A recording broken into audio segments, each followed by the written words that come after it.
Halo teman-teman semua, selamat datang kembali di 1 harian menjadi murid. Nah, kalau kita kemarin bahas Quran 25 dari ayat 1 sampai 9, hari ini kita akan lanjutin ke ayat 10 sampai 22-nya nih teman-teman. Hari ini kita akan membahas tentang mengenai tabut perjanjian. Nah, seperti biasa aku akan bacain dulu bacaan firman Tuhan kita untuk hari ini ya teman-teman. Quran 25 ayat 10 sampai 22. Mengenai tabut perjanjian. Haruslah mereka membuat tabut dari kayu penaga 2,5 hasta panjangnya, 1,5 hasta lebarnya, dan 1,5 hasta tingginya. Haruslah engkau menyalutnya dengan emas murni dari dalam dan dari luar. Engkau harus menyalutnya, dan di atasnya harus kau buat bingkai emas kelilingnya. Haruslah engkau menuang 4 gelang emas untuk tabut itu, dan pasanglah gelang itu pada keempat penjurunya, yaitu 2 gelang pada rusuknya yang satu, dan 2 gelang pada rusuknya yang kedua. Engkau harus membuat kayu pengusung dari kayu penaga, dan menyalutnya dengan emas. Haruslah engkau memasukkan kayu pengusung itu ke dalam gelang yang ada pada rusuk tabut itu, supaya dengan itu tabut dapat diangkut. Kayu pengusung itu haruslah tetap tinggal dalam gelang itu, tidak boleh dicabut dari dalamnya. Dalam tabut itu, haruslah kau taruh loh hukum yang akan kuberikan kepadamu. Juga engkau harus membuat tutup pendamaian dari emas murni, 2,5 hasta panjangnya, dan 1,5 hasta lebarnya. Dan haruslah kau buat 2 kerup dari emas. Kau buatlah itu dari emas tempaan pada kedua ujung tutup pendamaian itu. Buatlah 1 kerup pada ujung sebelah sini, dan 1 kerup pada ujung sebelah sana, seiras dengan tutup pendamaian itu. Kamu buatlah kerup itu di atas kedua ujungnya. Kerup-kerup itu harus mengembangkan kedua sayapnya ke atas, sedang sayap-sayapnya menudungi tutup pendamaian itu, dan mukanya menghadang kepada masing-masing. Kepada tutup pendamaian itulah harus menghadap muka kerup-kerup itu. Haruslah kau letakkan tutup pendamaian itu di atas tabut, dan dalam tabut itu engkau harus menaruh loh hukum yang akan kuberikan kepadamu. Dan di sanalah aku akan bertemu dengan engkau, dan dari atas tutup pendamaian itu, dari antara kedua kerup yang di atas tabut hukum itu, aku akan berbicara dengan engkau tentang segala sesuatu yang akan kuperintahkan kepadamu untuk disampaikan kepada orang Israel. Ya demikian teman-teman, bacaan firman Tuhan kita untuk hari ini. Ayo sekarang kita langsung masuk ke satu dunia ya guys. Nah, di 10-22 ini guys, yang diperlihatkan pada Musa duluan itu bukan pola kemah suci, tapi pola dari benda-benda yang harus ada di dalamnya, yaitu tabut, meja roti sajian, dan kandil bercabang 7 atau kaki dian dengan perlengkapannya. Tabut sebagai bagian yang paling penting dari seluruh konstruksi dijelaskan terlebih dahulu. Nah, di 10 nih, haruslah engkau membuat tabut itu dari kayu sitim. Tabut adalah bagian yang biasa banget dari perabot keagamaan kuil-kuil di Mesir dan sangat dihormati. Tabut biasanya berisi patung atau lambang dewa. Kadang-kadang mereka berbentuk kotak semacam bahtera, tetapi bentuk yang paling umum adalah lemari atau peti. Si tabut itu guys secara khusus dibangun untuk tujuan dibawa dalam sebuah prosesi, dan biasanya memiliki cincin di masing-masing sisinya di mana tiang-tiang dilewati. Harus diakui bahwa ide umum dari tabut dan juga hal-hal tertentu dalam ornamennya diadopsi dari agama Mesir. Tabut Mesir umumnya terbuat dari kayu sikamor, 2 hasta dan setengah hasta, dan lain-lain.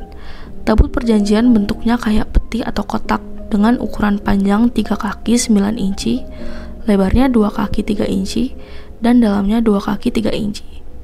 Nah, di 11, engkau harus melapisnya dengan emas murni. Penyempuhan emas juga hal yang udah dikenal di Mesir jauh sebelum masa keluaran. Di 12 ada 4 buah buletan kayak cincin dari emas. Cincin-cincin ini harus dipasang, bukan di bagian atas, tetapi di sudut-sudut bawah peti yang disebut Pa'amot, yang secara harfiah berarti kaki atau atas. Tujuannya, ya biar nggak ada bagian dari peti itu yang bersentuhan dengan para imam ketika membawanya. Dengan adanya bolongan macam cincin di ujung-ujung itu, nanti bisa dimasukin tongkat, lalu diangkut. Jadi para imam yang ngangkut nggak bersentuhan langsung dengan peti itu guys. Gitu. Nah, di 13 adalah tongkat-tongkat dari kayu sitim. Tongkat yang serupa juga dapat dilihat pada patung-patung Mesir yang melekat pada tabut, tahta, dan tandu dan diletakkan di pundak orang-orang yang membawa benda-benda tersebut. Nah, di ayat 14, tabut Ibrani tidak dibuat seperti tabut Mesir yang selalu diarak-arak. Sedangkan orang Ibrani mengangkut tabut itu simply karena belum mendapatkan tempat tinggal yang permanen. Segera setelah mereka sampai Kanaan, tabut itu akan memiliki tempat yang tetap, meskipun tempat itu berubah dari waktu ke waktu, sementara belum nyampe dan mereka masih berada di padang gurun. Tabut itu perlu dipindahkan setiap kali orang Israelnya berpindah tempat perkemahan. Nah, di ayat 15, tongkat-tongkat itu setelah dimasukkan ke dalam cincin-cincin tabut, tidak boleh diambil lagi, guys. Tujuannya adalah agar nggak perlu menyentuh cincin-cincin itu, bahkan ketika tabut itu diturunkan atau diangkat. Para pengusung hanya memegang tongkat-tongkatnya saja, yang bukan bagian dari tabut. Nah, mengenai bahaya menyentuh tabut itu, bisa dilihat di 2 Samuel 6 ayat 6 dan 7. Nah, di ayat 16, Dekalog, atau 2 loh batu berisi 10 perintah, yang ditulis dengan jari Allah dan menjadi kesaksiannya terhadap dosa. Tujuan utama dari tabut itu adalah nyimpan 2 loh batu ini. Ayat 17, pendamaian dilakukan dengan memercikkan darah penghapus dosa ke atasnya. Tutupnya ini harus dibuat dari emas murni, bukan dari kayu berlapis logam atau berlapis emas, tetapi dari emas murni. Sebuah lempengan lonjong, panjangnya 3 kaki 9 inci, lebarnya 2 kaki 3 inci, dan mungkin tebalnya tidak kurang dari 1 inci. Berat lempengan seperti itu akan berada di atas 750 pon, dan nilainya tentu mahal, guys. Panjang dan lebarnya sama persis dengan ukuran tabut itu sendiri. Nah, di ayat 18, bentuk yang tepat dari kerup bait suci itu dirahasiakan di antara orang-orang Yahudi. Kemungkinan besar adalah figur manusia bersayap dengan wajah manusia juga. Di 19, kerup itu ada di kedua ujung kotak tabut itu. Lalu di 20, kerup-kerup itu merentangkan sayap-sayapnya tinggi-tinggi. Bandingkan dengan Keluaran 37 ayat 9. Tampaknya kedua sayap kedua kerup itu maju ke depan dan ditinggikan untuk menaungi tahta pengampunan.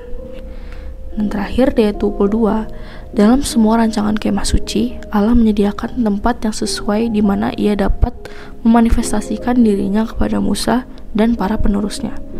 Teokrasi atau pemerintahan oleh Allah akan dijalankan di Israel. Harus ada komunikasi yang konstan antara Allah dan penguasa duniawi dari bangsa itu. Dan oleh karena itu, harus ada tempat untuk berkomunikasi, guys. Ya, jadi segitu aja teman-teman firman Tuhan kita untuk hari ini. Nah, sekarang aku mau kalian buat merefleksikan nih, guys. Nah, hari ini kita belajar Allah yang menyatakan diri untuk membangun tabut perjanjian dengan begitu detail supaya para pemimpin dan bangsa Israel dapat menjumpai Allah sesuai dengan kehendaknya.